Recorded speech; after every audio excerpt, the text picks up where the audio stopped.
Welcome to the Voodoo Power Podcast. Welcome to Place and Pancakes. We're sitting down with Connor Young. Connor is a hybrid athlete, a nationally qualified bodybuilder and USPA national record holder in the raw bench press. Connor was a 2019 USPA junior national champion and took second in the open division.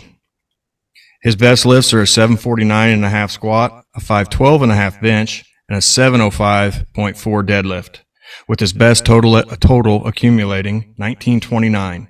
He is the longest running ambassador for animal supplements, which only makes sense for this massive barbell athlete. So welcome to the show, Connor. How's it going? It's going good. So you're up in Michigan? Yep, Kalamazoo, Michigan. It is cold and snowy as shit. We're getting hit with it. Yeah. Well, I'm in Missouri. I'm on the west side of Missouri. I know we talked before this, and you said something about moving to Chesterfield, which is on the east side. I'll be doing that next fall. I'll be going down, and so that'll be exciting. I've lived in Michigan my whole life, so this will be the first time I've ever lived out of state. I've spent some time in other states, but never actually resided there, so it'll be a big change. What's bringing you to Missouri? So my fiance got into a university called Logan University. Mm-hmm. She's got a bachelor's in allied health. Was originally going to go to nursing school, but now she's going to go to chiropractic school. And Logan's a little bit more exclusive than some of them, so it's a big deal that she got in, and we're both really excited about it. Well, good for you guys. I've always had kind of a, I live an hour from my hometown. I'm from a real small town, and Kalamazoo is a little bit bigger. You got more stuff to do, more gyms, things like that. But I got kind of like a love-hate relationship. On one hand, it's like, this is my home, but on the other hand, it's like, I know almost too many people, all the little squabbles, drama, and you just get like, all right, I've seen enough of this, and but it is still home, so it'll be definitely different moving out. But I've always kind of I guess fantasized, for lack of a better word, of moving somewhere and getting to see a different side of the country. Well, and you only live once, and you can always go home. Yeah, and that's what we might do after she's done with chiropractic school. We want to have a family someday, so we might end up just coming back around, because all my cousins are older than me, so I've got to watch them trial and error with starting their families. And one thing they all say is, if you got a support system around, you got, grandparents around, aunt and uncles, things like that, it makes a huge difference when raising a child. So that's one thing that we're, we'll see what the future holds. The saying is, man makes plans and God laughs. Because everyone thinks they have it figured out, like, oh, we're going to do this for 2 years and we're going to do that. And so who knows where we're going to end up, but I'll just go along for the ride and see what happens. Yeah. That's how I've lived life so far, and I'm still here. So, So you were talking about a small town in Michigan that you grew up. Now, I'd listened to another podcast you had done, and then did a little bit of research. So you grew up in Sturgis, Michigan. That is correct. Right in the middle of Big Ten country. Yeah. Which way do you go, Michigan or Michigan State? Michigan State. I tend to root for the underdogs, but my mom's a big Michigan State fan. Then I was raised Catholic. My dad's a huge Notre Dame fan. Well, he says he's a Notre Dame fan, but all he does is bitch about them. So he just sits in his recliner and yells at the TV. No matter how good they're doing, it's never good enough. But yeah, so we had like one Michigan State banner on one wall growing up, and then the Notre Dame flag. So it was interesting. But yeah, I've always, but now that I'm older, because I remember when I was in high school, and like my lunch table, we just debated sports all the time. I used to keep up with every player, all the recruiting, all that. And now I just kind of root for the Big Ten. So if I see Michigan playing someone from down south or out west, I'll be rooting for Michigan. It used to be the opposite. I used to just hate Michigan with a passion, because half of my lunch table loved them, and we just butt heads over that. But so it seems similar to my house. Half of us are Hawkeye fans. When I say half of us, my wife and one daughter's a Hawkeye fan, and then I'm a Cornhusker fan. So, alrighty. So that's kind of how that works out. Now, being where you're from, wrestling's big, football's big in high school through college. Is that what pushed you into the weight room? Because you started fairly young. Well, the reason I started young is my mom actually competed in bodybuilding. So I had a unique childhood where our basement, we had dumbbells up to 100 pounds, squat rack, bench press, deadlifts. We had all that. We had an awesome home gym. And my parents still, they're retired. They don't live where I grew up. But they still got an awesome home gym. So I remember my dad told me a story. I went to a friend's house and I came back and I was like almost upset, but I was too young to realize. I'm like, Dad, they don't have any gym in their house. Like their dad doesn't even work out. What's up with that? Their dad doesn't exercise? Like, that's so weird. And then, so my mom, the way it was, because she was the one that prepped and competed. So the way it was explained to us as kids is mom eats mom food, you guys eat kid food. So dad, a lot of times would eat with us if we were having, hot dogs or hamburgers, and she'd be eating, tilapia and rice or whatever it is. And you just assume that's normal because when you're a kid, everything's normal. And then as I got older, I'm like, oh, other kids, their, parents don't work out on a regular basis. They don't have gyms in their houses. This is different. But I got into football. Actually, my first word was football. My parents are both big football fans, and I played up until my sophomore year. And I was a decent player. I wasn't legendary or anything like that, but I think because like we were talking about before, I graduated in 2014, and I feel like culturally that was, at least where I'm from, I don't want to make things political or anything like that, but there seems to be a shift in the mentality of a lot of people. The coach that I had growing up, his name was Bill Kime, and he was like an old school like drill sergeant football coach, up in your face. And I remember the first time I practiced with the varsity team, we had some sort of drill where, you had to break down, run left, run right. And I ran left when I should have ran right. And he's, God damn it, Young, did I say go right? No, sir. Then why the hell did you go right? I'm sorry, but so he was that kind of coach, but then he'd put his arm around you after practice. Like, why I yelled at you, son? It's because I see potential in you. So I gravitated towards that. But there were some maybe more gentle young men on the team who had a mom on the school board and dad with big money who didn't jive with that. And so there was this big kind of rift all over this coach, and they tried to force him to resign, and a bunch of the seniors said they weren't going to play, so they brought him back for the playoffs, and then he had to go. And after he went, a bunch of my friends went, and I went, and I didn't really like the direction the program was going, so that's when I switched to powerlifting. And I had already been introduced to the sport. It was kind of funny. After football, I had my school friends, and then I'd go to the gym, and I had like all these men that were adults. They were like in their 40s with kids, and I was like hanging out with them outside of school, and they were super happy to take me under their wing, and because my parents had the bodybuilding background, and then these guys were just power lifters, and they like to kind of give me their theories on life and philosophies, and I think they enjoyed having a kid around. But yeah, there's a Polynesian strongman named Tavita Mokena who was he had like just a little gym that was in the basement of a church that hadn't been used in like 40 years. And he got there rent free because he'd renovate the upstairs, and then we had the gym in the basement. So it was a very like West Side Barbell-esque, just chalk on the walls. People would write on the walls and chalk different sayings and quotes and stuff like that. And I actually have tattooed on my chest, death before weakness. And now looking back, that's a little extreme, but that's something we used to write on the walls in that gym. So I had a really unique, I was very blessed to have that gym there. But to answer your question, like, I guess football wouldn't be the thing that got me in the gym, but it definitely made me more passionate training with the team, things like that. But then breaking off my junior and senior year of high school, no one really knew what powerlifting was back then. Mm-hmm. Because I had people that were like really confused, like, aren't you going to play a sport? Like, well, I'm doing a sport, but it wasn't through the school. The school didn't. I was the only kid that knew what that was. Now, most kids know what that is through Instagram and stuff like that. But I had to travel, and I'd be just with these grown men. I'd be the one kid in the car with them, and they'd take me around, and we'd go to these different powerlifting meets. And it was a unique experience. And I don't regret it at all. I've always feared like they would kind of come to be something I regret quitting football, because I would have never played at like a Big Ten school or anything like that. But I saw guys that were on my skill level or maybe less play at like the D2 schools and stuff like that. And I was like, oh, maybe I could have gone that route. But I love the life I have and what I've done with it. So yeah, looking at your Instagram, you've got some really cool stuff on there.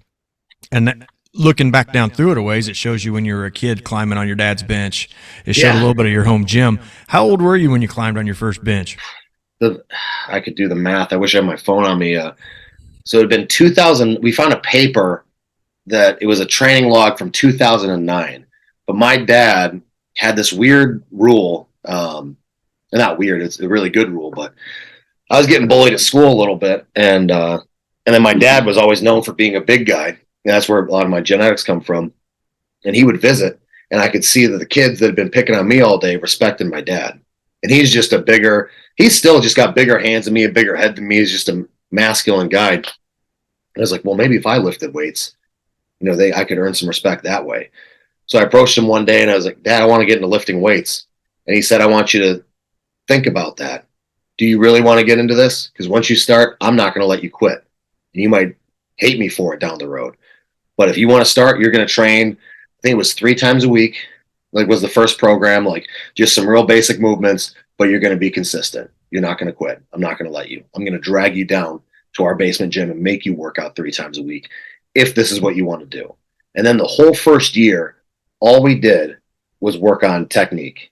So I think that might have been in the video, was probably around that time where he just like, focus on your breathing. He quizzed me like, where are your deltoids? Here. Nope, that's your trap. Where's your deltoids? Here. All right, now anterior, lateral, posterior. How do you train each one? All right, bench press, squat, deadlift. What are the differences? And so he just drilled me on that stuff before he kind of set me loose and allowed me to. But at that age, it was really frustrating because I just wanted to get to it. And Mr. Miyagi was holding me back. So it probably gave you a tremendous leg up, because you could walk in your high school weight room and be like, holy cow, this looks like a circus. Yeah, well, that's some of it got undone through, because we didn't have anyone that taught us how to train in high school. And looking back, I'm surprised more people didn't get injured, because they're just like, there's a weight room, have at it. And there was a rumor going around with the kids like, hey, all you have to do is squat to any of the boxes at any height, and that counts as a squat. So we just pass around the tallest box, and it was like a quarter squat.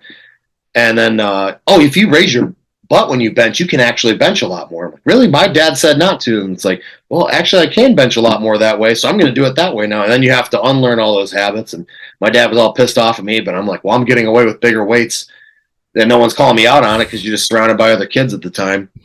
So I had to he taught me the right way. Then I rebelled against him, and then I had to self-correct a little bit. And a lot of that was when I started linking up with the power lifters in town. They were like, man, your bench is shit. Well, who taught you how to do that? I'm like, well, the other kids say it's okay. And they started preaching like, God damn, it's the same thing my dad said. So he was right and I was wrong. They somehow always end up being right, don't they? Yeah. But I don't know, there's like a point in, I think, every young man's life where you think you're going to outsmart your dad, and you're going to, I don't know, it's just part of growing up, part of adolescence. I have a good relationship with my dad, but I think that's just part of I'm going to be different. I'm going to, It's part of maturing. Every kid goes through it. You got to, or otherwise we wouldn't get anything done if you don't. Yeah. You'd just be stuck in that same loop your whole life. Yeah, absolutely. So you worked out with these older guys. They helped you out. They kind of got you going. But when you really took off, were you with them? Were you by yourself? Did you have a coach? I mean, when you started lifting USPA juniors, was it with those guys, or how did you work that in? So I kind of had a weird trajectory because I was doing, I don't even know if these would be documented, because a lot of the meets we do were these, the owner of the gym was a strongman. Like I was saying, he's a Polynesian, ex-professional rugby player, and he did the strongman meets and powerlifting. But most of the meets he would take me to were unsanctioned charity event meets. And he had just a lot of friends in that scene. So you could just go in T-shirts and shorts, and the judging was pretty lax. And it was more just a fun thing, and, raising money for, a kid overcoming cancer. Or we did a couple of the cancer ones. Was it DC Strong had some of those meets. So those I don't even think would be on the books. But I was very middle of the pack. I wasn't that uniquely strong. I would say Big Dave is what we called him, was the first one to introduce me to conjugate methods, the cube. He would go to seminars and come back with, so he went to Lily's seminar before I knew who Lily was, and came back with the cube method. And so I was doing that without even understanding. I didn't even know it was called the cube method. And I think, I can't remember if it was him or another guy in the gym, showed me Juggernaut a couple years later. That one was good, but I just had a really hard time recovering from that one. So I think we might have been doing it wrong. But I wasn't uniquely strong until I took a break from powerlifting and went to bodybuilding. And my coach was Justin Harris. And I owe a lot to Justin Harris. He's a very smart guy, and I will defend anything he says to the death, because I am just, he really changed my perceptions on not necessarily the powerlifting programming, but the differences between bodybuilding and powerlifting, how to view the different exercises, how to bench as a bodybuilder versus a powerlifter, squatting, the differences, the goals. And then nutrition was the big thing that, I knew that nutrition mattered. I just didn't know it kind of overpowers everything in bodybuilding, because people that are a little less educated, they'll just be talking about, this supplement or this drug or this, and that's all kind of nonsense. That's all secondary. The diet is everything. And so he was the one that got me in shape, and I did pretty good at, if you went through my Instagram, you'd see some of my throwback pictures. I'm proud of I just did the one show, And I've always considered doing another one because after the show, I put on a ton of muscle in the rebound process. And that is when I got uniquely strong. And like that first year, it was like no matter what I did, I'd get stronger. And so I just think there was something physiologically that changed in my body because I was doing like the same things, the same programs, but I was getting much better results. And it's like I was just gaining weight, gaining muscle. And so I think there was just something to physiologically giving me a better connection to my muscles, being able to feel like when I'm deadlifting or squatting, the different muscles contracting. And so I knew exactly what's going on. And then just having more muscle overall, better developed muscle, more in tune with my own body. And then also just since then, like right now, I'm not counting every calorie or every carbohydrate or anything like that, but I'm very conscious of what I put in my body. And I'm conscious of how it's digesting, how I'm reacting, how my energy levels fluctuate in the aftermath of eating something. Even when it's annoying and I don't want to think about that, if I'm just at a Super Bowl party or something, it's there regardless. So with that filter on, I just eat better, not as a true bodybuilder anymore, but I think that nutritional aspect also played a part in my success, what I've been able to achieve. But yeah, I was never uniquely strong. I never stood out. I never won a best lifter award or anything like that until afterwards. And then all that started coming. And so I do think that that's something that's overlooked in the powerlifting community is, and Dan Green talks about this, going back, learning to control your muscles, getting that mind muscle connection, developing some of that bodybuilding knowledge, which my parents had laid a foundation with, and Justin just expanded on that tenfold. So I do think there's something to that, even though it's not directly strength training. I do believe that just truly building muscle and taking the time to do that and not being, super chubby, you can be a more efficient athlete. And that's, I think one of the biggest differences between the older generation, who a lot of my heroes are a part of, and now you see a lot of the power lifters are in shape. Whereas when I first started going to meet, every power lifter looked the same. It was a, dude that rode Harleys. He had a big beer gut and a beard and some tattoos, and that was all of them. And the big bench shirts then, and the big bench bellies, and that was a power lifter. Now it's very different. Now power lifters are in shape. There's a lot of women into it. There's people of all sorts of different, weight classes that are putting up fantastic weights. And I think part of that is due to people are a little bit more aware of nutrition and that it's not just bench, squat, deadlift. There's a much more nuance to it now. Even though I like some of the old school aesthetics, you can't deny that, records have been being broken exponentially. Right. And you covered a lot of territory right there. So it's almost like you read my notes because I was actually heading towards the nutrition. Right. I knew you worked with Justin Harris. I'd heard you talk about it before. I mean, he's a genius. He was actually on Table Talk today. I haven't got to see it. He's been down there like every other weekend. Where's my invite? I used to go down there with him, but no, Dave's a super knowledgeable guy. I've got to meet him a couple times. But Justin is just on another level. And he's, not super theatrical with things. So I don't know how, he's got a big social media following, but, a lot of the guys that I'll see, I'll run across random accounts that have bigger followings than him, but have like half the knowledge, less than half the knowledge. But I try to turn on as many people like, hey, Troponin Nutrition, check this guy out. Because this guy, like all this bro science you've been hearing, this guy will crush all that. Yes, he breaks the numbers down into math that makes sense. Yeah. And you can understand it. You can listen to a podcast with him. You can read his books. It's going to help you if you do what he says. Absolutely, yeah. He's been doing this a minute, so he's had a lot of trial. He does, some trial and errors on himself sometimes, and but he's a really honest guy. And I was just talking to my friend Muhammad, we call him Mo. He works with Justin, and he's a great coach. He gives it to you very directly. Like when I was on prep, there was a point where he cut my carbs back and my energy levels dropped. And so I, being honest, I started slacking in the gym a little bit because I'd never experienced the lethargy that comes with that. And he knew just from looking at my progress pictures, like, all right, I just cut your carbs and now I think you've been slacking in the gym a little bit. And if you don't make more progress, you're not going to look good on stage. I'm just telling you straight up. You better find a way to get it done, whether you feel like it or not. And that's, a lot of people, I think, want from their coaches almost like a friend. And I am friends with Justin, but then when it comes to coaching, he is very direct and very honest. And I'm like, and that's what I needed.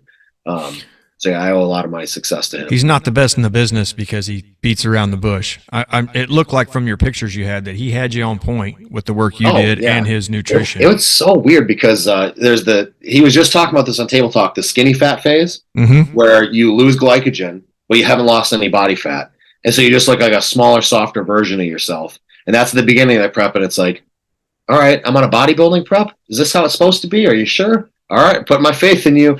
And then right towards the end, you're just depleted before you carb back up. And I remember a couple mornings mornings, nights, I just look in the mirror and be like, dude, am I doing a bodybuilding show in 2 weeks? What the hell? Like you just look so flat and depleted, but you have no body fat, but without the glycogen filling your muscles out, you look softer. And he was explaining that whole process to me, like, no, who cares what you look like now? Who gives a shit what you look like 2 weeks out? Because a lot of people like to stay. I'm not going to throw anybody under the bus, but I know of a guy who was very concerned about how his Instagram pictures looked 2 weeks out, 3 weeks out, 4 weeks out, and then thought he was lean enough because he looked good in perfect lighting. I'm like, no, man, there's no lean enough. The way Justin put it to me is like, when you look, you got such a death face in the gym that people come up and they're concerned for your health, then you're lean enough. Then you're ready for the stage. And so I got to that point where I look more just small and depleted, and then you fill back up into the show and your skin's all tight, every vein is popping, and it was a really surreal experience. And especially leading into the show, it's like your body's changing by the hour. And that's where it really counts if you have a good coach or not. Because being able to judge yourself, you're just so out of it at that point. And he'd done plenty of shows at that point, but he's like, oh, I look soft. I need to, lose water. So he'd lose water. Oh, I look flat. I need more carbs, less carbs. And destroyed his own physique in 48 hours because he couldn't judge for himself, or if he'd have just had a reference there. Like, oh, no, you're good. You're full, you're soft. But no, Justin's done it so many times. He could tell exactly where I was going, what I was doing. And nothing gets by him. If you slack off in the gym or do something he says not to, he somehow, I still don't know how he does it, but he knows. It's just one of those things that comes with experience. Now, listening to him talk, he's big on carb cycling. Did he have you cycling your carbs pretty heavy? Yes, absolutely. There were, it was wild. And you have those peaks and valleys where, for me, it was Sundays we had set, and it changed, but for the most part, it was Sundays was a carb refeed day. And it was, because you just get depleted to the point where your body's going to soak up all that glycogen. And we kind of found a sweet spot with me, what I could get away with and not. But yeah, he gave me some just straight up cheat meals early on, and that's I'd never found a love for food versus when I was on prep. But yeah, you just have these incredible amounts of carbs, rice. There was a type of cereal, I think I only just been Rice Krispies that I was allowed to do because it was rice based, and then towards the end I just rice. And I had some rice cakes in there that were allowed, just as long as there wasn't the sugars was what I was looking for.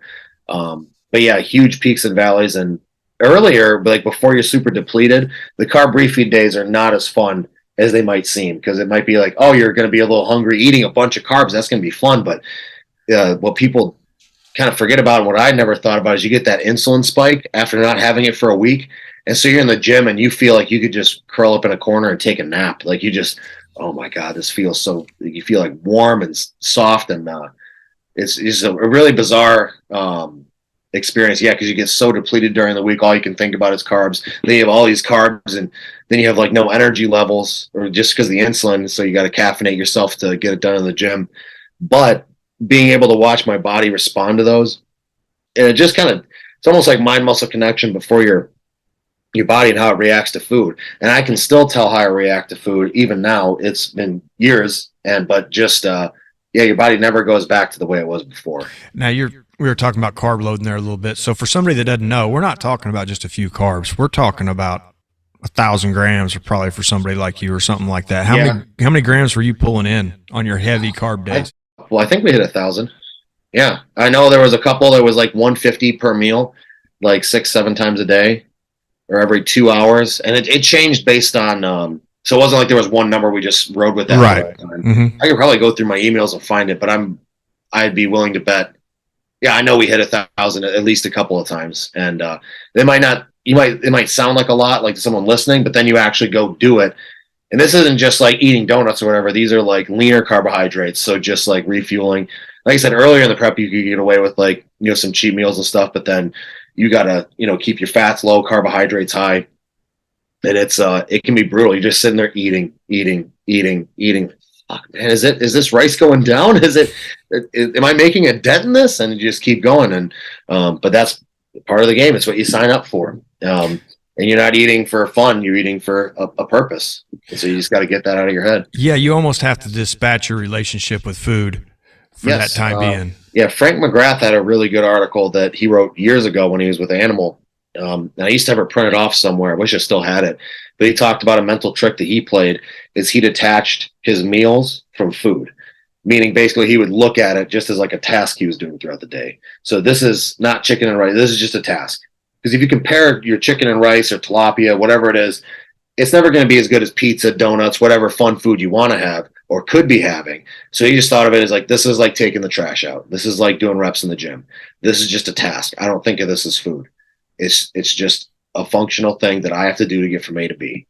And food is on hiatus right now. So he just thought of it as a completely different thing. And that's one thing that helped him get through it. And I read that, and then I somehow remembered that when I was on prep with Justin. And that just making that kind of mental switch, which is easy to say, but then hard to do. And so, where you just bite, chew, swallow. And you can, I got pretty good at finding like the different salts and things to mix like that to, put on your, you can have like some leaner fish and stuff like that. So after a while, I got pretty good at, spicing it up, but your body craves that sugar. And it's kind of funny. You think you're not addicted to sugar, but then you go a couple weeks without it. And I was looking at, there was I don't know if you ever watched the show Friends, but I think I told Justin about this. I was sitting there and an episode came in where Monica was making Christmas cookies.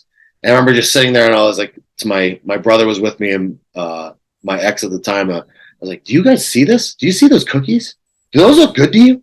Holy shit. Those look so good. It was like it was almost like I was like on a drug or something. I was looking at these cookies like, oh, that looks like the best thing. And they're not the main vocal point of the episode. It's just Christmas cookies that happen to be. But it was like when those sugar cravings were hitting, I was like staring at the TV like, holy shit, those look so good. But then you see an advertisement for Oreos or whatever it is, and you're just like, oh my man, they killed it with that ad, man. That makes me want Oreos so bad. They know what they're doing. Like, and then afterwards you look at, oh, it's just an ad for Oreos, whatever. Like, you don't even think twice about it. But food is a drug. So yeah, you take away some of those aspects, that you put in your life with the sugar and stuff. Yeah, you're gonna have withdrawals. I've never been in far enough like you have, but I could see where it could happen. Yeah, I never thought I'd have like sugar craving. Like, because people say the word sugar cravings, I didn't really have the ability to relate to that. Mm-hmm. But man, you have sugar cravings, and it's just like you would do anything to be allowed some sugar. And but then there's a certain point, and I've talked to other people that are in the sport that feel this way as well. If you can stay away from sugar for a couple of weeks, you kind of break that spell. But when you're in it, man, that's all you can think of, and you get cravings for. Like, my thing was apple pie. Which I don't hate apple pie, but I don't sit like if I could have anything, it wouldn't be, oh, dude, apple pie is my go-to. But I just got these cravings for apple pie. And I think Justin, if I'm not mistaken, either him and his friend had a craving for cereal that they never had. It was like a specific brand. Your brain will just latch onto something sugary and be like, that's what we want. So I just think about apple pie like for days. It's really bizarre to someone who hasn't been there. But yeah, you'll lock on to a certain sweet or a type of sugary treat, and you'll just think about it all the time. And like, man, if I get a cheat day, if I can just get to that point, I'm gonna have apple pie. I know exactly what I'm gonna have. And but yeah, if you can break that and get outside it, then and I went back to it. So I have like sugar now. Like, me and my fiance will have like a snack before bed sometimes, and I'm pretty good with my nutrition. But if we want to split a bowl of ice cream or something, it's not a big deal if you're just like off season or whatnot. But a lot of people, when they try to go back to sugar, it'll taste artificial to them. And I can relate to that, because when I went back, it was still good, but it's like, this almost tastes more like chemicals than like the sweet stuff that I remember. Is there something wrong? Because yeah, we went to Sweetwater Donuts after the show, and I remember thinking like, these taste like there's like chemicals or like oily or something. What is it? But it was just sugar. And for the next couple days, maybe a week or two, everything that I had was sugar. Because I'd still go out and like eat stuff almost just because I could. But it just didn't quite taste right. And then you get past that and it's back to tasting like you remember. But it is a weird thing that if you remove yourself and go back, your brain just knows like that something's off about it. But to a normal U.S. citizen, that's not the case. So how much weight are you carrying right now? How big are you? Right now, I'm at 235. Right now, I'm working on getting my bachelor's degree, so I'm not prepping for a meet. I'm not doing a show. So I've got, was it 9 weeks left? Maybe 10, somewhere in there.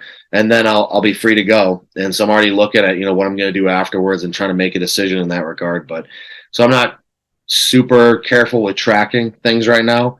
But I have found, I'm starting to find the rhythm of, my classes and when different things are due.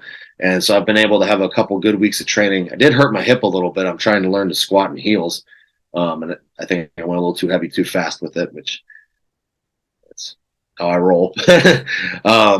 No, so right now it's about 235, but I've been able to maintain a pretty low body fat percentage, which I'm almost kind of surprised given like because I'll just grab like snacks on campus and stuff like that. And but I don't know, sometimes it's, if I eat from a powerlifting perspective, if I eat too lean, it's almost like I lose a little bit of my power, and then I'll throw in like some extra junk and have some like awesome lifts and hit some PRs and stuff. And so there's been Justin Wells is my most consistent training partner. You might have seen him if you were on my Instagram. And we talk about, he's like, I think you just need to eat more junk food. And it's like counterintuitive. You think of someone that's in the gym all the time needing to eat more junk food. But because if I can, but before I lived with my fiance, I just didn't have any sweets in the apartment. I mean, so if I wanted ice cream or a Kit Kat bar or whatever, it just wasn't there. Mm-hmm. So I wouldn't have any. I just eat my meals and go to bed. And now it's, I'm not disappointed or anything. It's okay to have, snacks here and there. But once I'm done with the semester, I want to get back on things. So I'll be like really careful about my body weight, body fat percentages, things like that. But been able to maintain pretty good for having the, kind of pockets of training time that I have throughout the week. And because I'm still trying to work, I'm pretty much working full time and go to school full time. So it's a hell of a ride. But yeah, right. 235 to answer your question would be my most, but it is inconsistent. It goes up and down. So I deal with a lot of kids that are in school. They're trying to put on size. The food is a hard deal for them. I guess my question would be do you ever allow yourself to get hungry, or are you so locked in that you always have something with you or access to something to maintain that size? Yeah, I just kind of have it in the back of my mind. Because for me, like eating not so great is better than 90% of people. If you just walk up to them in Secretary of State or Walmart and ask them their eating habits, I'm going to beat 99% of those people. But when you look at it from like a bodybuilding perspective and what I'm used to, because I like routine, I like regimen when it comes to my meals, and I try to get good sleep. I'm a little bit of an insomniac, but within reason. And like even right now, I always have water on me, so I'm really good about my water intake. And it's so I try to I don't allow myself to get hungry that often. If I get hungry, it almost feels like I'm failing at something. So I'll have little things right there. But anymore, like if you're not super picky with it and you're just trying to maintain size, you can stop at a gas station or there's different places and get like a muscle milk or something like that. Well, that's worst case scenario. I tried not to do that, but I'll have a decent breakfast when I wake up, and I have just enough breaks in the day where I can, stop and get meals. And so I've got kind of a pacing and rhythm set out now. It's not ideal, but it still works. And then there's a restaurant in town called Shawarma King that hooks me up. It's funny, the owner is really into bodybuilding, so he gets it. And so I posted on my story a couple times giving them shout outs, but yeah, they'll just give me these boxes of chicken and rice, and I'll try to. So I swung by there today, and I call ahead and let them know how much I need. They're always really good about hooking me up. Well, I know we've talked a lot about food. We can move into some of the lifts a little bit. Yeah. We can do that. Your Instagram, Connor Young 28. As people will go through there, if they go look at it, I'll try to put a hyperlink on the end of the podcast so people can find it. Some of those lifts on there are incredible. I think you got a squat on there, 700 for 2. Yeah. You got you just added a big bench press one. Was it 455 for 5? 455 for 4. The most I've done is 6. I'm not sure if I even have that recorded, but I do know I have a couple of old videos from like, as I'm getting closer to meets where I've definitely hit 5 on camera before. Then on my big like single rep, because I haven't done like a single in a while. I was kind of pondering that. I won't have a heavy bench coming up for a little bit, but just to almost like entertain myself, like going for a single, seeing if I can still hit over 5. Because I'm just kind of playing around. I'm not on a specific program. I'm just taking elements of different programs that I've done before and kind of testing them out on myself. Because if you're going to test out, and I'm making a lot of changes in my deadlift technique, because like if you're not on prep, and this is the time I think to work on those things. And if it doesn't work out, and my little theories don't manifest anything, then I know, and I'm not doing that to myself while I'm like prepping for something that actually matters. So yeah, I've just been alternating heavy days, light days, kind of like taking and this is like somewhat similar to what I've done before, but like a bodybuilding workout and placing it after a powerlifting workout. So I'll go from bench press and do that little slow paced, and then right after I'll go right into a bodybuilding, like fast paced drop set, supersets, kind of bodybuilding esque. Today I ran out of time. I was only able to deadlift and then just do a few accessory movements, but I'd like to deadlift and then train back, which you use your hamstrings, but I pair legs with squats because that just makes more sense. But yeah, alternating the volume days with the heavy attempt days, just every other session, and that seems to be doing surprisingly well for just trying to maintain. I'm able to hit 455 for 4. Shit, yeah, I'll do that. Like that's more than I expected. So yeah, I'm really happy with my maintenance phase. Has turned out to be pretty successful. So when you pull a big squat out like that, the videos I seen, you walked everything out, no monolith, everything was just pulled out of the rack, taken back, and then taken into the squat. How do you keep everything in check? How do you not let the weight just take over your mind and kind of bury you? Yeah, that's for squat in particular. Squat is my favorite exercise, and one of the reasons there's a huge mental side to squat. And I know, we talked, I know you watched some Dave Tate stuff too. His mental trick was think of the worst possible scenario, getting injured, and then you just want to like get the bar off your chest or get it back in the rack. I tried doing that before squats a while ago, and there was one day I was going for a heavy attempt. This was 2 or 3 years ago, but I got so freaked out I had to walk away. I didn't squat that day. I was like, so thanks a lot, Dave Tate. But no, there's a certain like frequency, because the gym I train at, Wells Strength, the way that I squat at, it gets so loud in there with the music. You put on that heavy metal, and the walls are shaking. And Justin he's a very accomplished lifter. He bangs his head on the barbell and he's yelling and screaming, and I hype him up. What I do is I kind of go outside and I breathe, and I'll listen to more like melodramatic music and just kind of focus on bringing myself to a calm intensity and approaching the weight with that, and getting under that bar, and just really, when you get under the bar, if you think too much about your technique, that's why you have to get the technique done outside of the heavy singles. And this, back to Brandon Lilly, I talked to him after his injury, and he said the takeaway that he would give young guys like me is, whether it's the bar 135, 225, you treat it with the same respect you treat 700 pounds, 800 pounds, whatever it is. You treat the bar with respect. So you're hammering out that technique on, just light sets, build up, whatever you want to call them, accessory movements. I know there's a lot of programs out there, if anyone has them, where you'll train, primary deadlift and then a secondary squat. That's truly where you're working on your form. You're not tweaking your form. It should be instinct when you do a heavy single. And if you don't have it to where it's instinctive and your body just goes, then don't do a heavy single, because it's not worth it.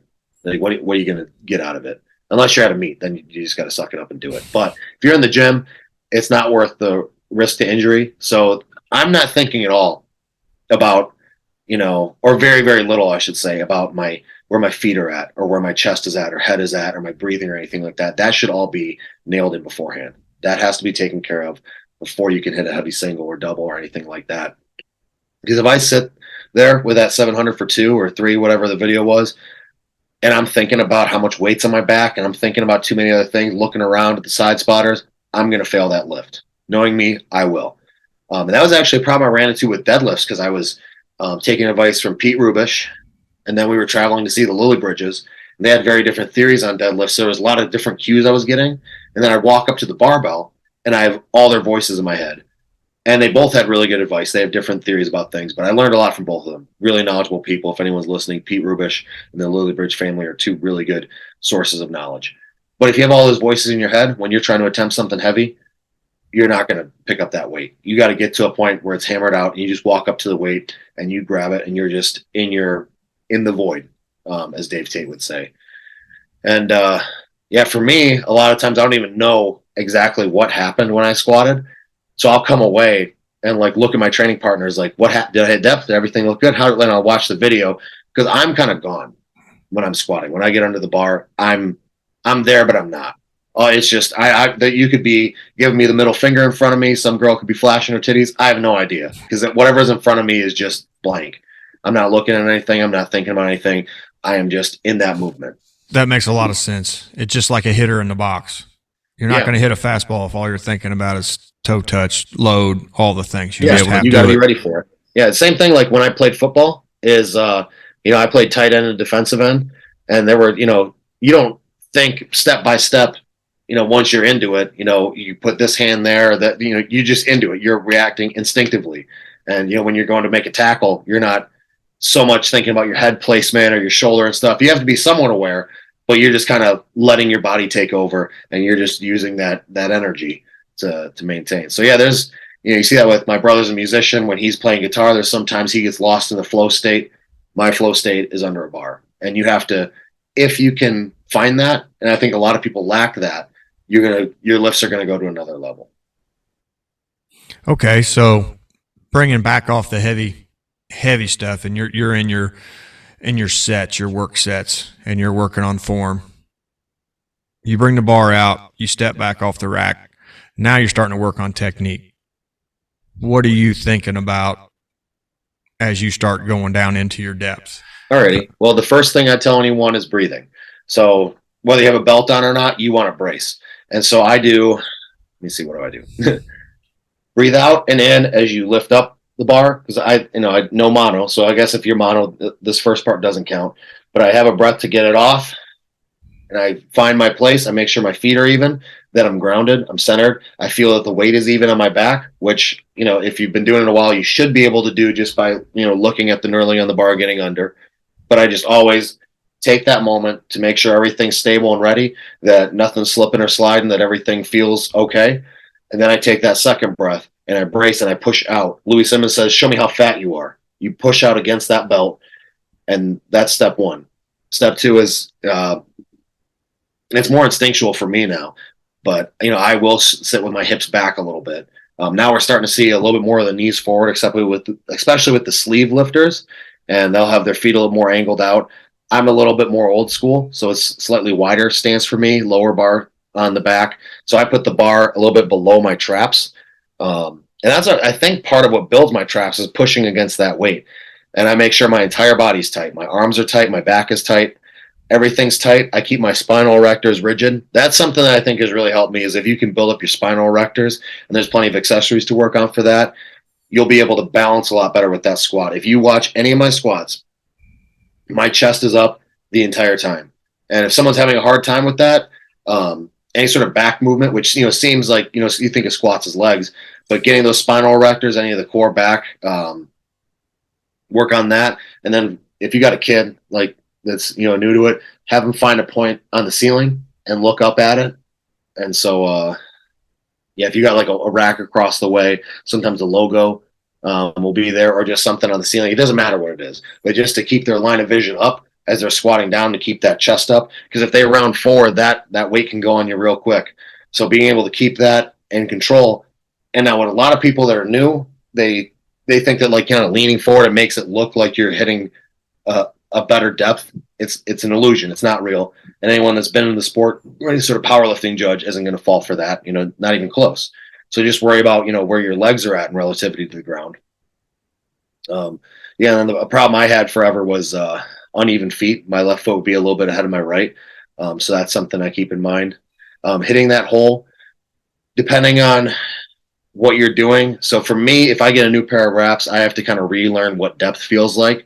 But you need to, from coaches or training partners or video, learn what hitting depth feels like, so you don't have to question it all the time. The only time I question is when I switch up. When I do, I'll change like the wrapping style to experiment, and then I have to be a little more conscious. But I don't do that on my top sets. I'm doing that on mid-level sets. So you focus on hitting that depth. and getting that explosive strength out of the hole. You can do jumping exercises or just explosive squats in your working sets to build on that. Because that's one thing that Justin's always challenging me to jump off for whatever reason.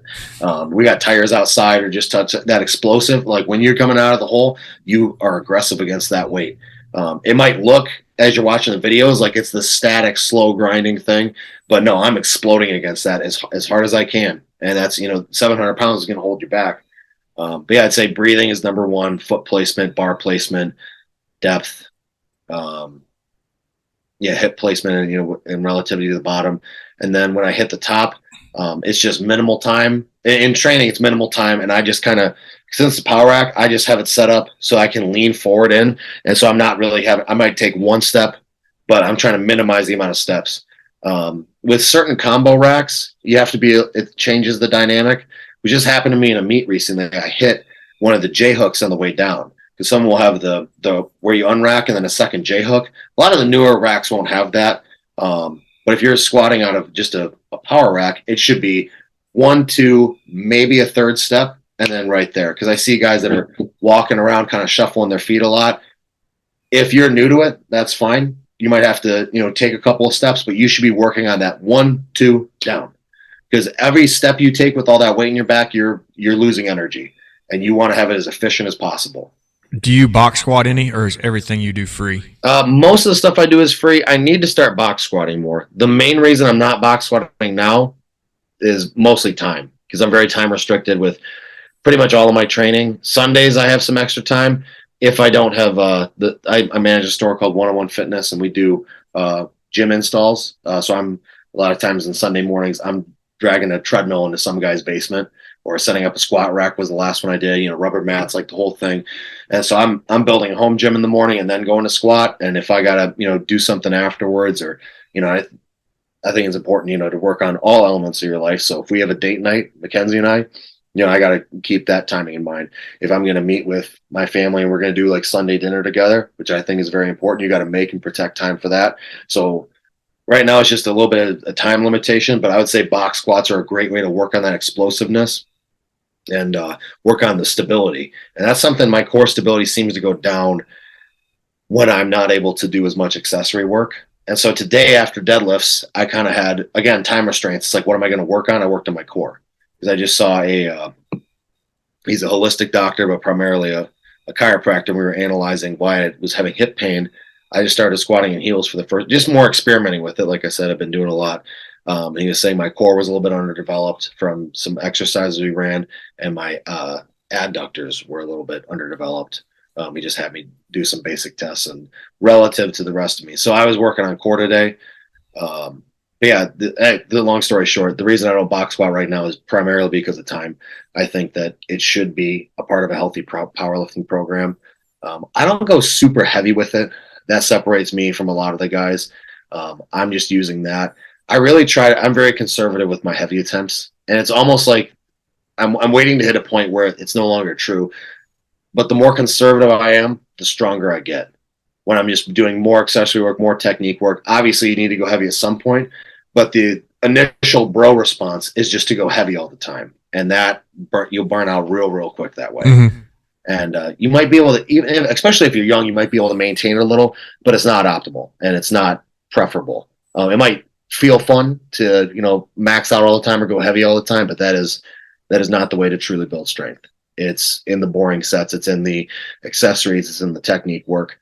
That's where you get ahead. It's not necessarily the clips you see on my Instagram. That is a fraction of a percent of what I'm doing in the gym. Sometimes I think I should post more, but I'm kind of annoyed that I have to film my top sets anyway, just to try to build a following to give me opportunities. I'm sort of envious of the guys back in the 90s, like Dorian Yates, that could just go in and train. And now there's like this whole Instagram aspect. And I do try to, promote the animal brand. And I think that, if you're someone that wants to maybe make money off this someday, you should definitely focus on social media. I think there's a whole, it's nothing but opportunity. But it does take away from the training sometimes, I feel like, if you're filming every little thing. And in my mind, no one really gives a shit about all the little things. A few people might. You might skim through that, are more interested, but for the most part, they just want to see the top sets, the big lifts. Right. Yeah. They want to be impressed. you've talked about a few different things, and I skipped over a few things I was going to ask there also. But I want to say I was watching a Dave Hoff interview today, and he was talking about kind of what you hit on. It takes so much accessory work to keep that top lift where it is. You can't just skip all the other stuff that nobody wants to watch. Otherwise, your main lift's going to suffer. Yeah. So that is, I don't know. It's just weird. I was just listening to that today, and then you bring it up. But the one thing we didn't get into is in the USPA, you're a raw lifter. You don't run any gear, no suits, squat suits. Would be what I'm considered because I use wraps. I've been thinking about using sleeves. It seems all the kids are using sleeves now. I'm 27, so maybe I'm a generation away from the youth. But no, I've always used wraps. I like wraps. And a lot of people are kind of dogging on them now. Like everyone that I meet that's like, 18, 19, 20, it's all sleeves. But now the sleeves are getting to the point, like, I don't know if you've seen the new Inzer sleeves that are basically like made out of rubber. I've seen guys that can, they'll buy like 2 sizes down and like have straps just to get them on. I watched one guy literally get his wraps on, squat, and then had to have them cut off of him because they were so tight. So it's like, and some of these people will have not all of them, but some of you out there might have the mentality that wraps are cheating and sleeves aren't. But it's kind of getting to that point. I think that's just the natural progression of any type of assistant gear is in the years I've been powerlifting, the knee sleeves have come so far and they're so much more supportive than the old ones. So I just kind of think the argument between one being cheating or not is silly. But long story short, yeah, I do wraps and then just like wrist wraps, belt, but no lifting shirt or squat suit or any of that. So with your knee wraps, do you lift in your wraps a lot, or do you kind of hold off on those closer to a meet to get the carryover out of them? I will use them. Yeah, primarily meet prep. I think I've used wraps maybe once. I used them. What was it? 2 weeks ago? No, that was no, it was 2 weeks ago. I did them experimenting with the heels, just seeing how it felt. But I like off season, I don't use them that much. I'm just trying to go pretty much naked knee. And I'll limit my belt use. I'll wear my belt on like some of the mid to heavier sets just for more of a safety thing. But I try to build my core stability up, and I try to just use raw strength. And but then the sleeves will definitely come out. And this was kind of the mentality they had at Westside, if I'm not mistaken. They would do a lot of stuff raw, build up that strength, and then add in more gear closer to. So if you watch me like during a meet prep, my top sets will all be wrapped, and maybe like a set before that. If I'm getting into like the mid sixes, I just don't want to risk an injury. So even if I could, I'm not exactly sure what my max out raw squat would be. I'm not really truly raw. I'm not really interested in finding that number out. Because for me, it's like if I'm going to go heavy, I'm going to wear wraps. I don't care about hitting a wrapless PR or anything like that. So yeah, it'd pretty much be just top sets, maybe one set below that. But even like I'll do like if I'm just going to do like 500 pounds, I'm doing that naked knee. And I do think there is a big benefit because I've done that before in the past where I did everything wrapped. Because it is, it's fun. You can go heavier and get away with it. And then the lighter sets feel, super easy, but you need to take some time, feel it out, build that muscle. I don't want to say naturally, but unequipped. And you will have better stability. Because I did feel when I would try to squat without wraps after I was using them all the time that I was like shaky. I was like Bambi or something. I didn't have all the stability that I would have had otherwise. And it does take away from your top lift in wraps if all you use is wraps. So the same thing with straps. If you use straps, which I very rarely do on deadlifts, but if you're using straps all the time, because see guys run into that more often than the wrap thing, I think, where they don't build the grip strength to match what their body has the potential to pull. And then when it comes time to pull, they just can't hold onto the bar. Yes, all that makes pretty good sense. Yeah, you see a lot of kids using straps, and then when they go to pull their deadlift without them, they just lose the grip on it.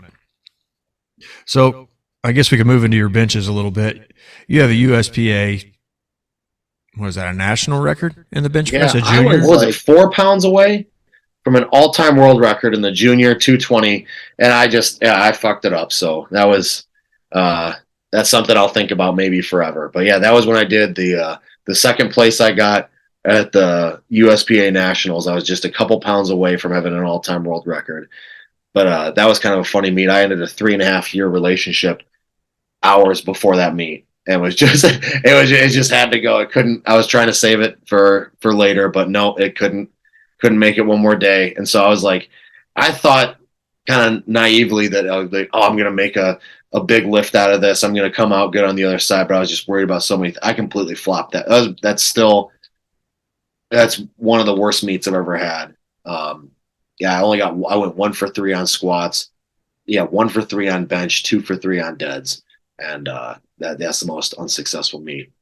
So I bombed out of one meet, but other than that, that was definitely the worst meet of my life. But yeah, I was just a few pounds away from having that on my resume. But Well, we can go over the bench a little bit like we did the squat. Now, obviously, the top set, like you said, needs to be built in.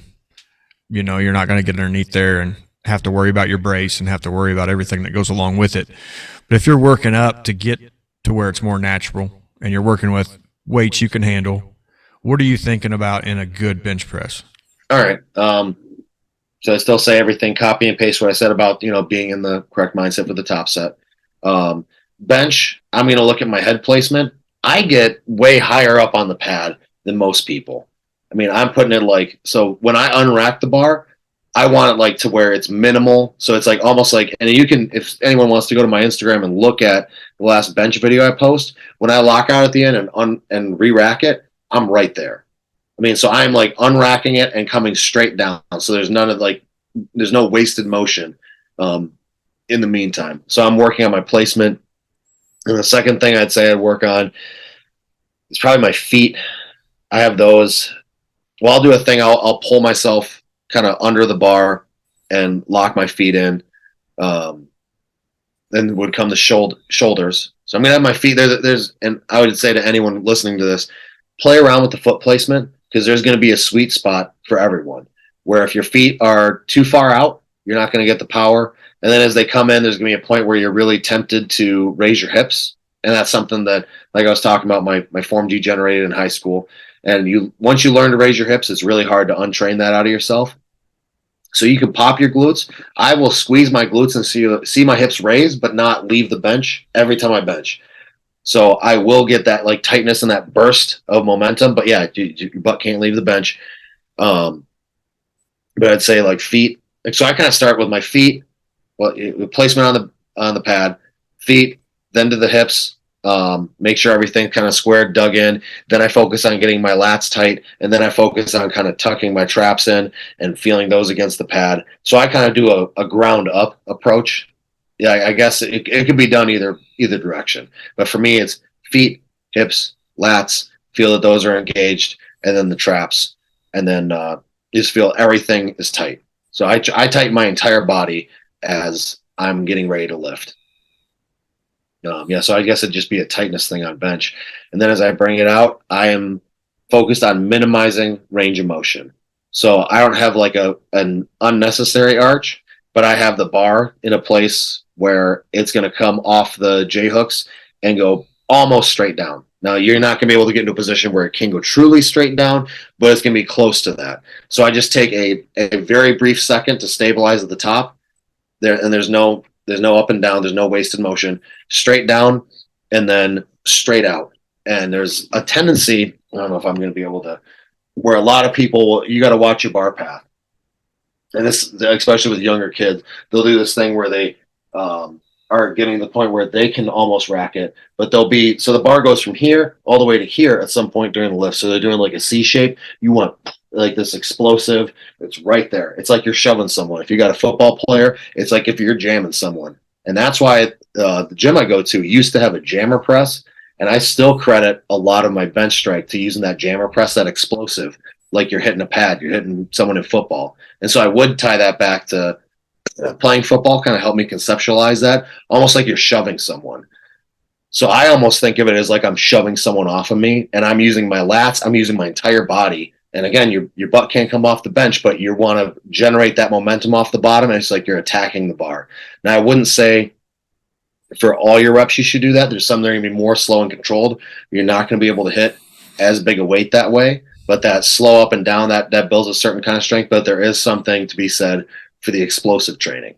And when it comes to your top sets, obviously if you have enough weight, you're not going to be able to throw the weight off of you, but you're training with a certain aggression. So I'm having my elbows tucked. And yeah, because another thing that people do, if I'm working with someone new, they tend to flare their elbows out. And I think part of that is if you watch like the guys benching pumping iron, it's like a bodybuilding technique. But also for whatever reason, it's just human nature to want to kick your feet, which you should never do. You want to have your feet planted underneath you and to flare your elbows out. So I tell them, if you're going to shove someone, you're not going to shove them like this. You're not going to block them like that. You're going to come up underneath here. And so obviously you can't quite do that with a straight bar, but you want to get as close to that motion as possible. So elbows tucked and get into that shoving motion. And I'm really aggressive with it. And that to me, a lot of people find like, I don't want to say they view it as more honorable with like the more steady benching. To me, like you're pausing at the bottom and I'm pausing at the top and I'm just all aggression in the middle. I'm creating momentum off the bottom. And so I will use a hip pop, but it won't come off the bench. I am like keeping everything tight the rest of the time, but I'm generating that momentum off the bottom. So yeah, it's going to be elbow placement because the shoulder placement is kind of done, after I unrack it. So it's going to be more like my elbows, and the bar path is something that I'm somewhat conscious of. And after you do it long enough, it's just going to be like a habit.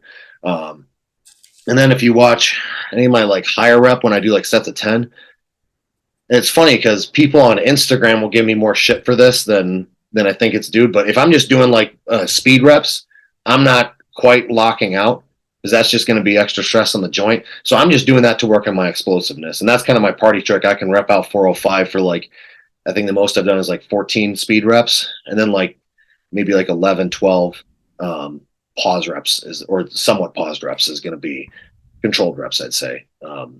Has been the most I'll do for that. So you lose a rep or two, but I'll just work on that speed work and people, oh, it doesn't count, didn't lock out. It's like, we're not doing this for a meet, man. Like those are illegal. Like what is legal and illegal? Like I'm just trying to maybe build a little bit of muscle, A, and B, work on my explosiveness.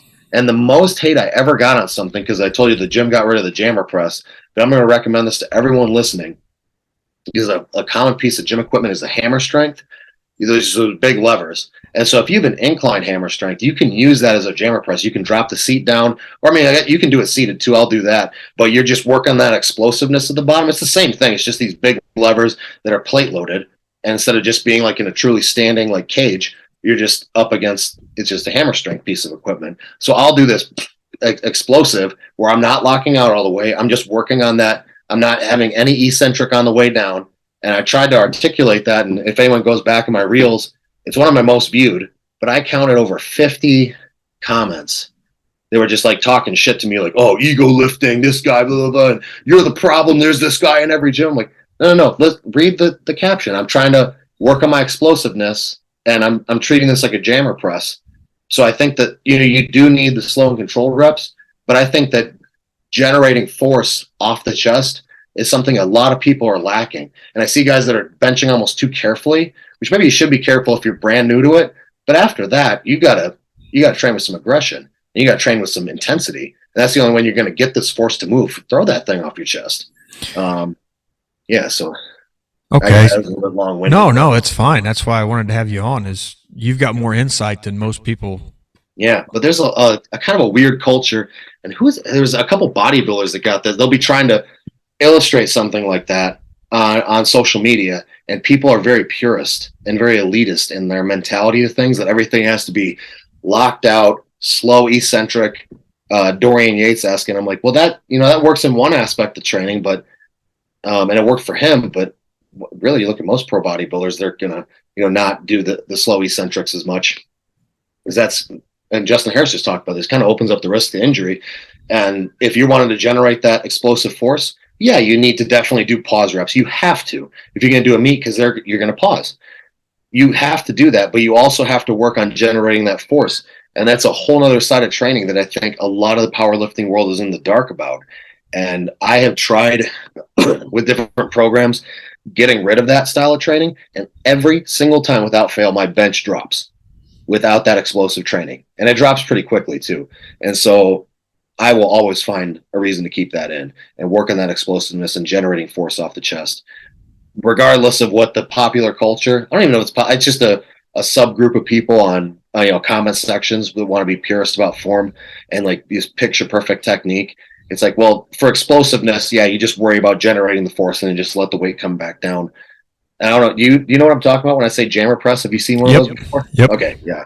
You guys have those there? We have a makeshift one out here in the gym. We don't have a right? true one, but we have one we built. Yeah, the gym I had one, and they sold it away or something, and I was really bummed about that because I use that all the time, and so I had to switch the hammer strength. I still make that work. I do that pretty much every time I bench heavy. I'll do some of that and just work on that explosiveness. Yeah, we haven't got into it too far, but some of the different aspects you're talking about here now, I guess, would kind of open the door up. You talked about the cube, Brandon Lilly's method. You talked about running a conjugate, and you talked about a little bit about speed work. I guess to get all of those do incorporate speed work. So, do you run something like West Side? When them guys were talking about 3-week waves, chains, bands, 50%, 55%, 60%. How do you schedule what you think you need for your speed work? Speed work. The last 2 meets I've done, I've used Lilly Bridge method, which are definitely more because I'm trying to remember if we did any. I did a little bit of no chains and very little band work. So everything was pretty much raw. And that was there was a lot of and that's a hard program, and they have different variations of it. But if you do it correctly, like because there's a lot of loss in translation with people, whatever program. Because I'll meet guys that say they're training West Side, but they're just in 1, 2, 3, and they're training very gingerly and like, okay, that's my. And there's like, no, this is not how they're training. You might have percentages on a piece of paper, but there is something lost in what they're doing and what you're doing, and you haven't gained a pound on your bench in a year. You're not training West Side. You might be doing something you think is similar, but there's something that's lost in there. Training with the Lilly Bridges, those guys train fucking hard, but they also train intelligently. But it's definitely more centered around just the bench squat and deadlift. So there will be days where you work on speed and technique. There's a lot of deficit deads where you're doing those, and just the way they deadlift is a much more aggressive deadlift than what I've kept. But I was just thinking about him today. I was just the way he taught me to chalk my hands, just something real simple, just getting extra, just all the way on the top of the thumb, and right here is where most of your grip strength is. I was just kind of putting it on more, and I felt dumb about it now. You just kind of get it right here. It's the main palm and fingers. Like no, thumb. That's where most of your grip is coming from, and you want to get that whole thing wrapped with chalk. So I was completely up to that program for my last couple meets. Now I do it because, like I said, I've been experimenting. So every other lift will have a focus. So today I did a heavier deadlift session, and so that'll be slower pacing. And I didn't have time to do everything I wanted, but I just build up to a heavy top set. And I don't really have true speed work. I just have the build up reps where I'm just kind of like, okay, how did that feel? Was my form off? Looking at different aspects of it and then working up to the top sets. And then typically what I do if I have the time is then more of like a bodybuilding style workout. But my accessory work will be minimized in my heavy day. And this is something I kind of picked up from the Lilly Bridge program. So after you do the heavy set, you're going to you still do some accessory work, but it's going to be a lighter load. Then next time I do deadlifts, I will not go as heavy. And they can do this. I'll maybe try to break this down after I finish this. But they do it a little bit different. They do squat and deadlift on the same day and just kind of pick a primary.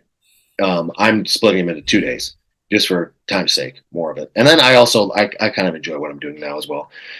But when I go lighter on deadlifts, I'll do more top sets, more numerous, but not as intense. And that's where I'm working on that speed, that explosiveness. And then I'm going to do things that back up the deadlift and also build just muscle in the back. So I'm doing a little bit of the power building, which I could see an argument why that might not be as beneficial from just a strength side. But also, like I was talking about earlier, you can't talk me out of the fact that building muscle does not equate to some strength gain, because I experienced just this huge influx in strength. I would not have a best lifter award, I don't think, if it wasn't for that bodybuilding show I did and putting on that muscle like I did. So I still keep some of the bodybuilding movements in there.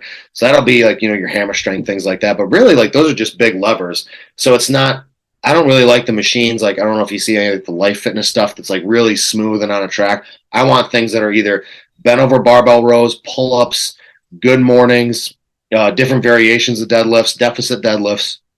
I really don't do heavy deficit deadlifts relatively. Those are always going to be speed work. I don't really go super heavy on good mornings either. Those just scare the shit out of me, and I think it's a really good, easy way to get hurt. But dumbbell rows, barbell rows, but everything I do with those, I'm controlling the weight a little bit more. And so I'll do a little bit of an eccentric. Let's say I'm just doing bent over barbell rows. I got a couple plates on there, a little bit of an eccentric, and then exploding on the way up.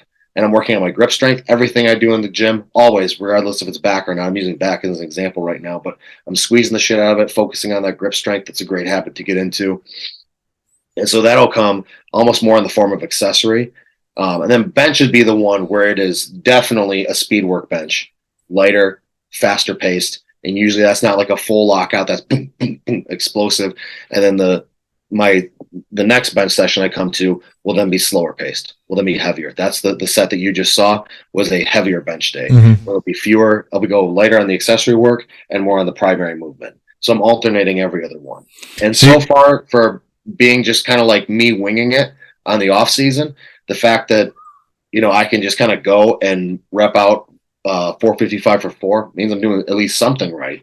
But these are aspects of like the Lily Bridge program just kind of morphed into, you know, my own version, partially for my own just to fit my schedule and to be able to have these quick workouts. So I'm not sticking true to like their methodology, but I'm taking aspects of just like different programs that I've run and just kind of amalgamating it. And I think that is part of the benefit to running different programs. And so if you got a kid that's getting into powerlifting, if they ask, you know, what program they should run, 5x5 is a great one. But at the end of the day, just pick one and train with passion and see what you learn from it. Because you're going to learn something. And there's going to be something about it that you don't like if you truly understand the program. And then maybe in a year or two or the next prep, try a different program and try a different program. Expose yourself to different ideologies and see how that works. Yeah, right now it's an alternating. So heavy, light, speed work will come on the light day. Everything with the heavy day is going to be more form based, and even the accessory work, I'm going to go for more of a squeeze, more heavy. The only thing I'll do that'd be faster is, this is just for more like health than anything else, is so after I finish that heavy bench or today, like with the heavy deadlift, I won't go right into heavy barbell rows. I'll do something that's almost like a mini break. So just like something with a cable, just something to build mind muscle connection. Maybe I do that explosively. But it's not really putting any stress on the joints or anything like that. So that'll be not a break. I'm still doing an exercise, but I'm not straining myself as much as I was. It's not as taxing. And then I can go into more of a compound movement. Okay. To make sure I'm not misunderstanding, essentially you're keeping your volume the same in all of your workouts. You're just rotating where the volume comes from. You could say that it would end up being lower volume on the heavy days. But yeah, I'm still keeping volume in both days. And I also enjoy training that way. I like having a little bit of intensity when I train. So it's been fun. But the biggest thing I'd say right now is also alternating techniques, like trying to squat with heels for the first time. I have a buddy that wears the same size shoe I do. So I'm trying out his, and I did something wrong because I tweaked my hip. So I'm trying to figure out exactly, because I was just, let's try wider stance. Let's try, shorter stance. Let's try walking out this way, that way. How'd that feel? And all of them, I have to say, I was way, way deeper than I typically am, because I thought I was at parallel, and I watched the video and I'm like significantly below. I'm like, well, holy shit. Like so there's something going on there. And so I don't know if it's just my body wasn't calibrated I've always squatted just in chucks, just flat footed. And I've been able to build a good squat that way, but now's the time to try new things. I guess we can move into the deadlift next. Are you a sumo guy or are you conventional? I'm conventional, so I would be willing to try sumo. I try to get in because my fiance is a sumo puller, and she pays a lot for her coach, puts a lot of effort, and she's a really good deadlifter. That's probably her strength.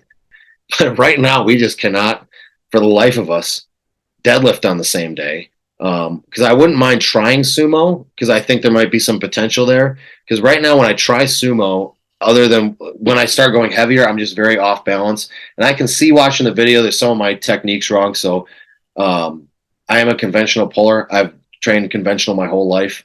And to me, that was like I don't know, it's just the bias of the guys that taught me how to do it in the first place. Like, this is how real men pull. And now that's kind of silly, but it's just one of those things. I'm very comfortable as a conventional puller.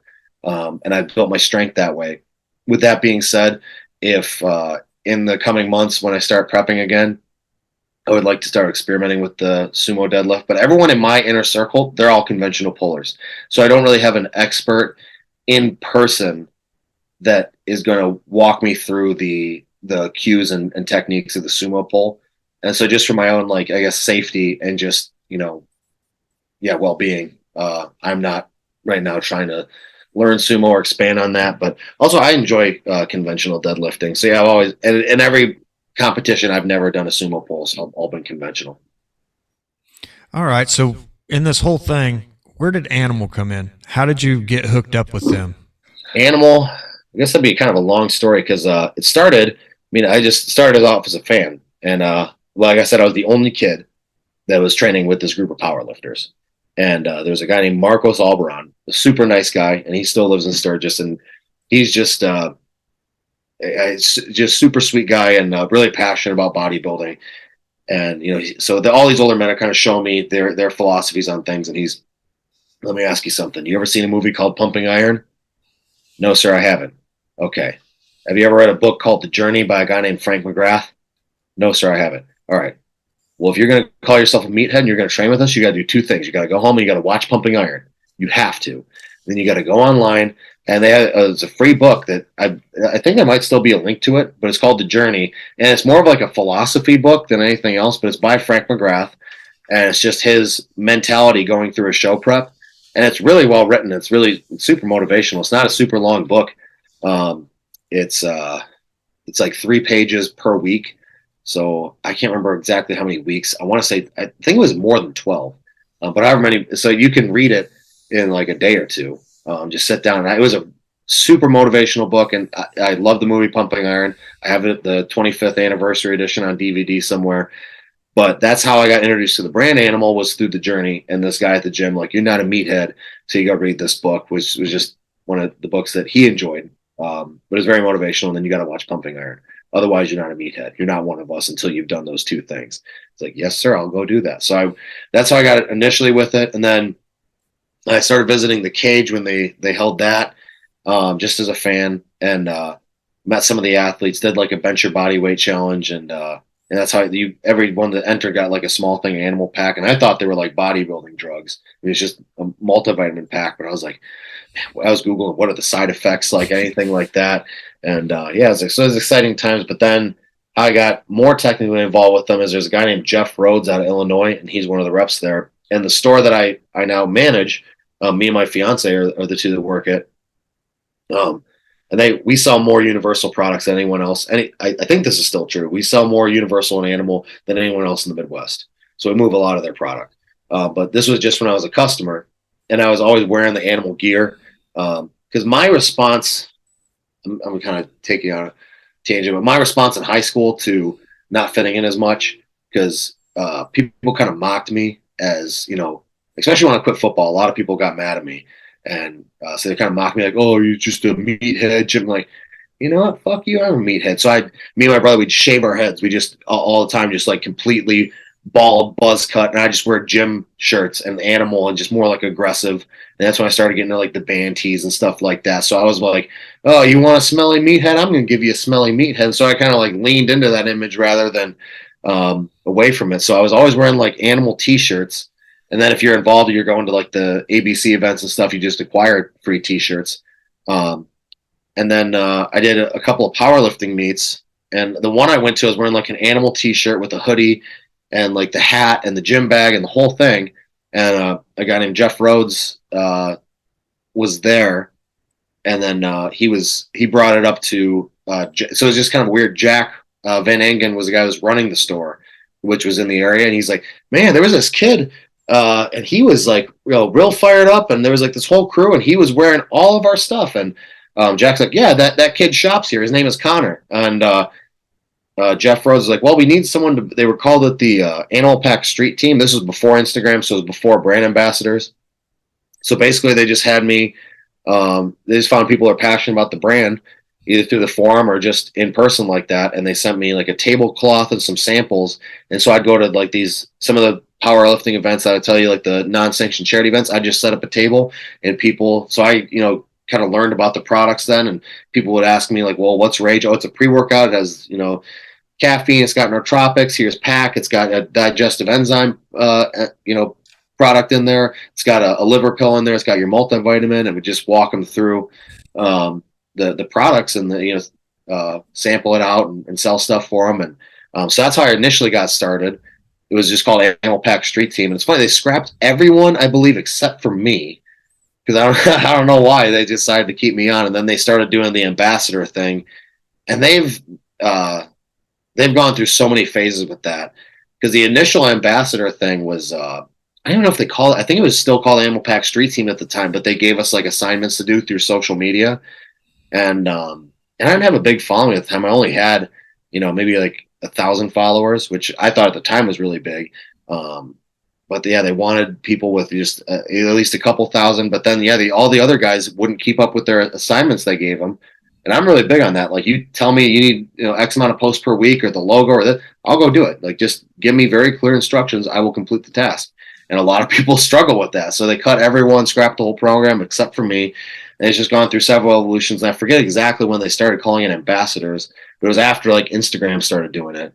And then, then I've been invited a couple of times. I'm trying to remember, 2017, I think, was the first time I worked the cage.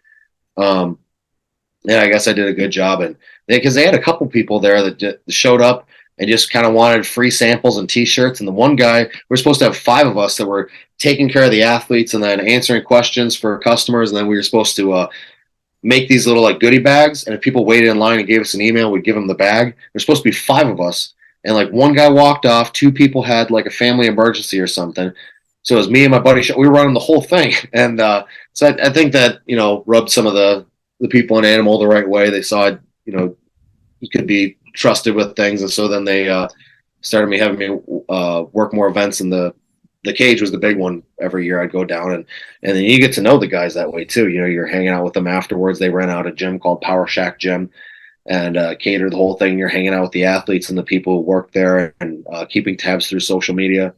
And then it would have been about the time I started working the cage is when I started managing instead of just working at the store that now my fiance and I run.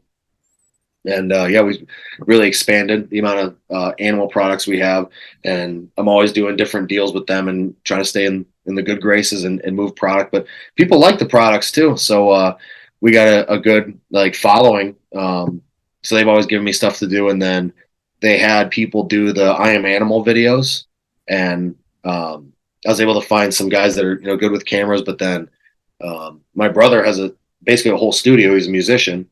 And so I did the voiceover work, and they liked that so much. They asked if I could do voice recordings so if you go to Amazon right now, it's my voice over all the commercials, and they just hired an outside marketing team. And so we'll see where this goes. They want me to do more voiceovers, and then I could potentially like link up with other brands, because this company is not animals. They're, outside marketing.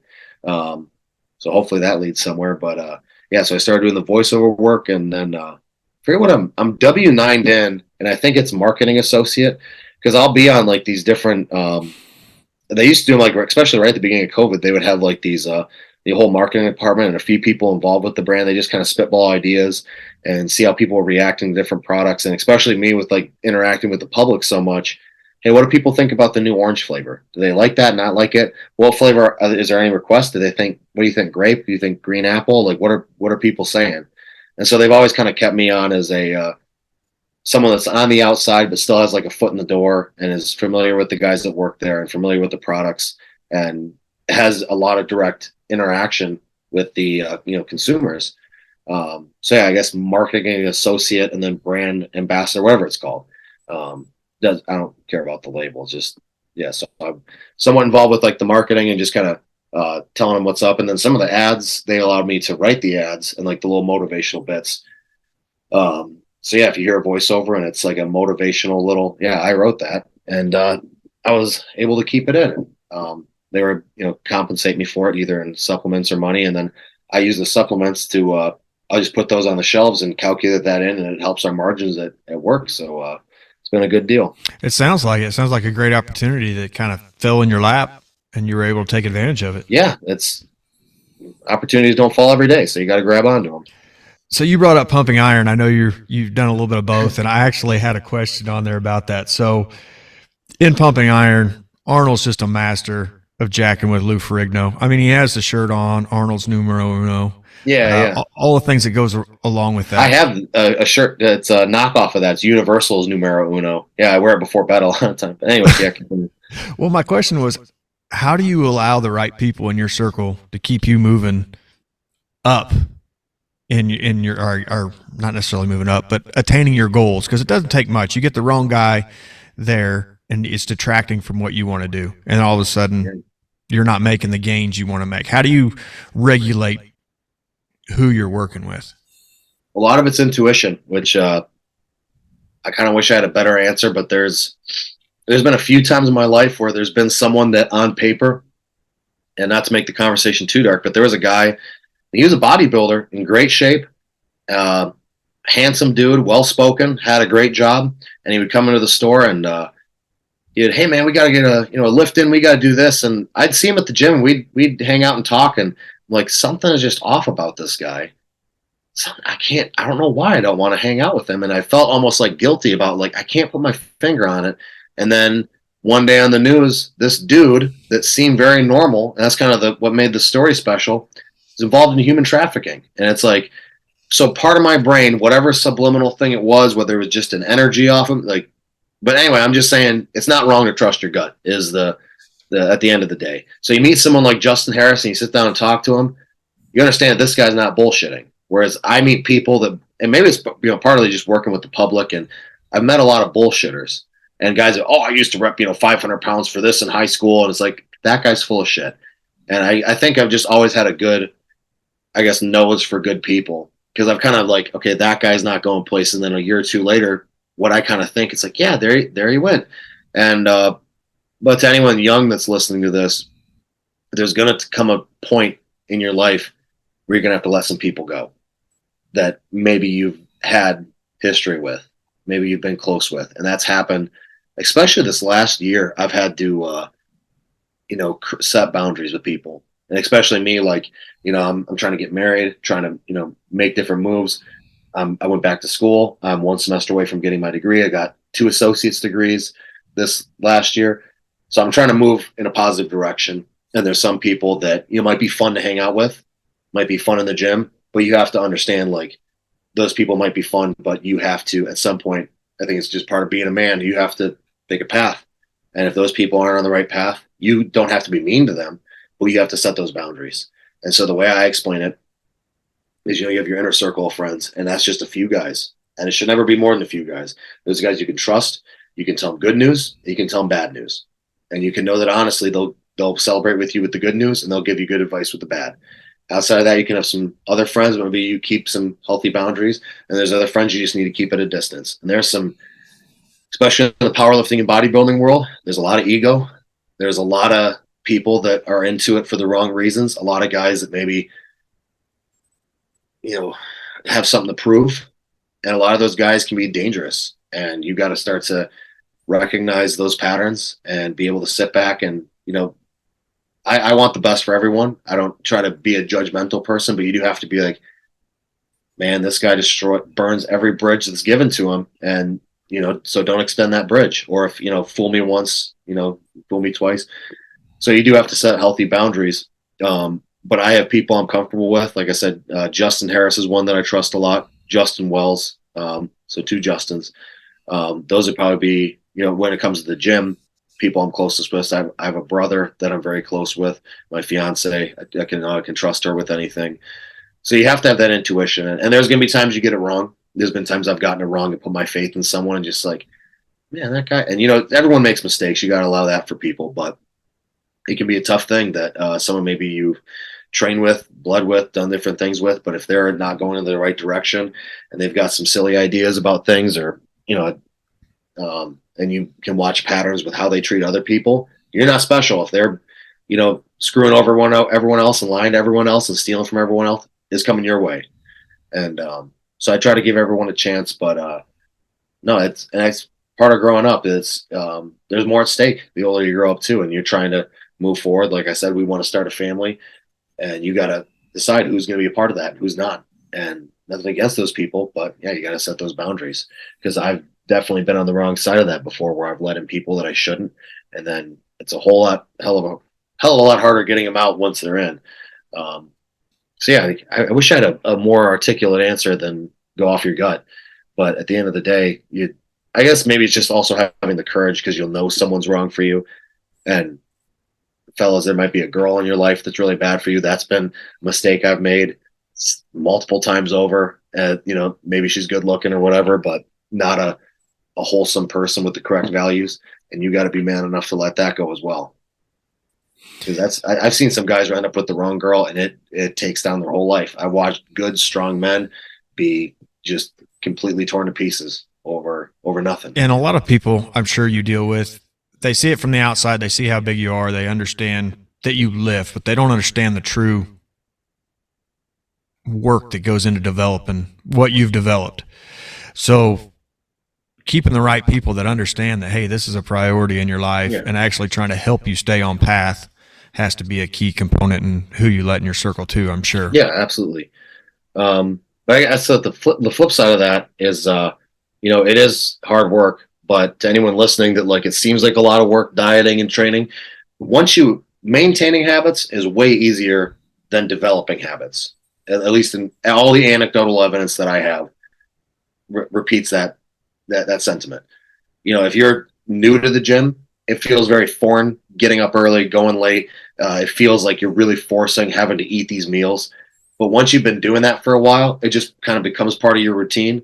So it's never convenient. Just anything you want to do. If you're trying to build a business, you're trying to establish a relationship, you're trying to do anything worth anything. Like, I'm sure this podcast has been inconvenient. You could be doing other things right now, but you're trying to do something. So you're going to have to accept this can be inconvenient. And then my dad had a quote on the wall from Frank Zane in our home gym: make and protect time to work on your goals. You make the time and you protect that time, because there's always going to be something else coming in. So like I was saying, I'm going to school full time, working full time. Make that time, make a commitment to get up early, go late, whatever it has to be, and you protect that time. And you have to, time management's another big thing. You got to be able to juggle all these things. And that can be difficult, but it can be done. There's been people that have dealt with way more shit than I have. Going to school full time, working full time, that ain't shit compared to what some people have to go through. And, so count your blessings. It could always be worse. No, that's all pretty good points. It's stuff that you don't think about when you're going through it. You don't realize sometimes that it can be worse. And, making the best of a bad situation sometimes just has to be done. Yeah. So I know I've kept you a long time. I appreciate it. This whole thing worked out just off of Instagram and an accident, and you might regret it now, but you followed an Instagram post and it worked out great. And I really appreciate your time and all your insight into all this. And if there's anything I can do to help you going forward, man, just let me know. Absolutely. Yeah, will do.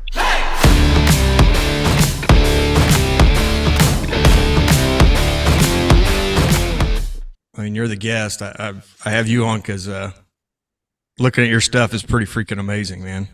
All right. Well, I appreciate it. Yeah, try to make it a little bit different than like a typical Instagram. That's always been my theory. Mm-hmm. And because a lot of people try to grow on Instagram just by posting a training log, which has worked for a lot of people. But the way I look at it is I'm in direct competition for people's attention with Larry Wheels, John Hack, guys that are much more, they're ahead of me. So what can I do to stand out? And the black and white thing helps me stand out. When I meet people in person, they know me as the black and white guy before they even know my real name. So it's something that seems to have worked in my favor. And then trying to post the philosophical quotes with the lifting and just trying to stand apart. That's what I liked was, you went back, you pulled some Brandon Lilly stuff. You don't see a whole lot of that on Instagram. Brandon Lilly, he needs more attention. He's a great guy. Yeah. And I watched a lot of his YouTube stuff, and things didn't work out with him at Westside, but he still went on to be an incredible lifter, and the cube's pretty cool. Yeah, that's I've ran cube before. That was one of the first actual powerlifting programs I ran. That would have been, I graduated in 14, so that may have been 2012.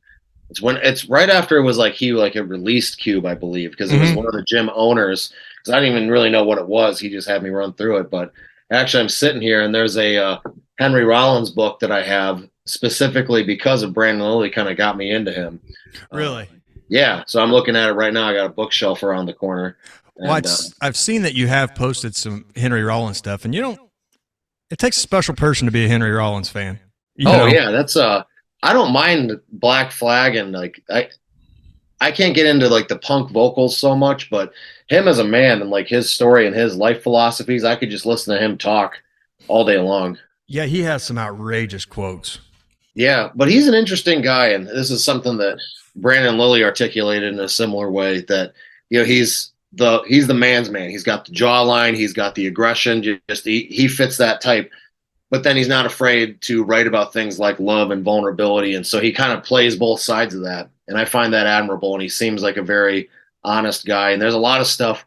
I wasn't the most popular kid growing up, so a lot of that I can kind of relate to, not quite fitting in. I think he had it. I know he had it a lot worse than I did, but there's still elements of his backstory that I identify with. And it sounds like Brandon I identified with as well.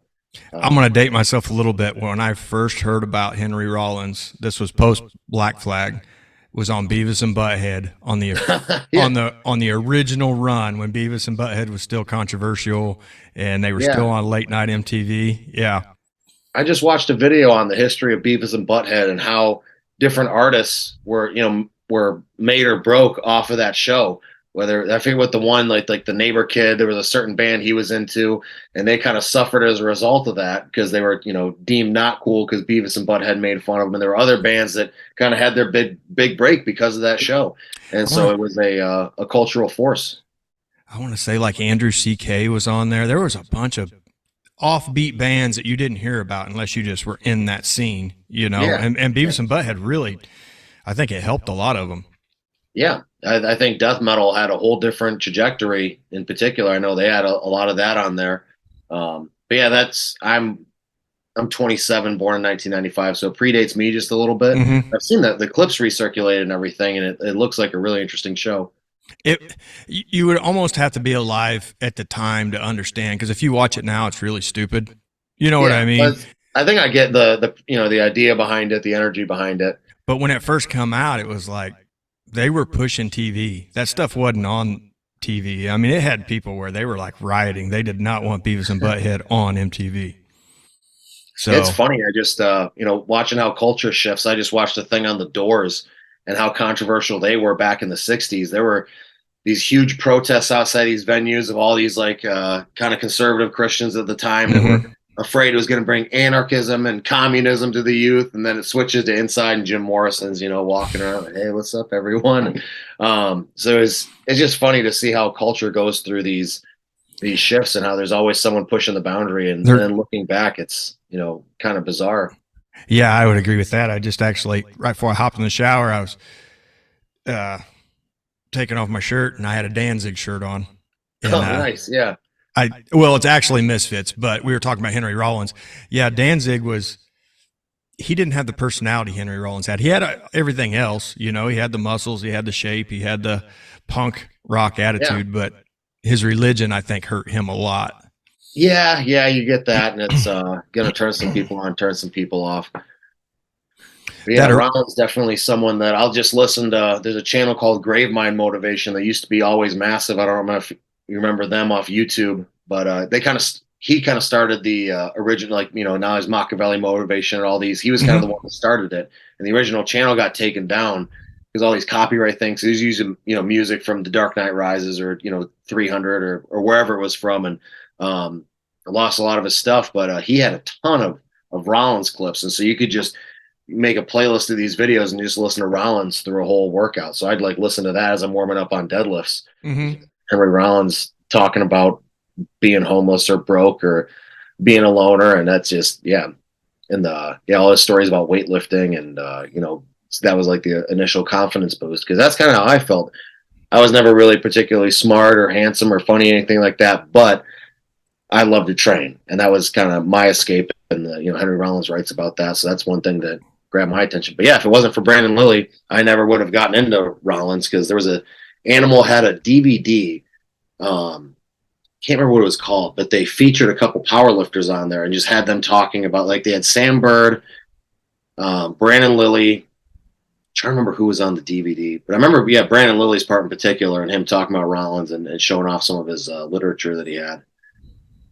Brandon Lilly's a smart guy. Yeah, I wish more people knew about him, because talking to anyone who's younger coming up, be like, "Do you remember Brandon Lilly?" If that ever, not that it comes up all the time, but I have to go to my phone and show him. I'm like, "You should know who this is."